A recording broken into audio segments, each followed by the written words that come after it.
Magandang hapon po sa inyo lahat.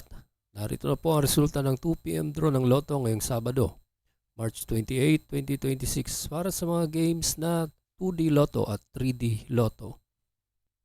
Kung bago ka pa lang sa aking channel, pwede kang mag-like, share, at subscribe para updated kayo sa mga PCSO lottery results araw-araw. Para sa 2 PM draw ng 2D Lotto, ito po ang mga winning numbers. 5 and 2 in exact order.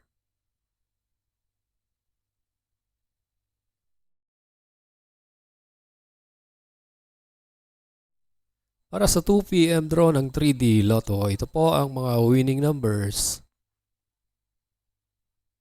6, 1, and 7 in exact order.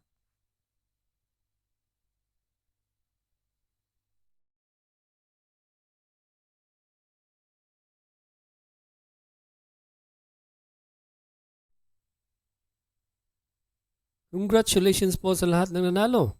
At kita-kits po tayo mamayang 5 PM draw. Thank you for watching. God bless us all.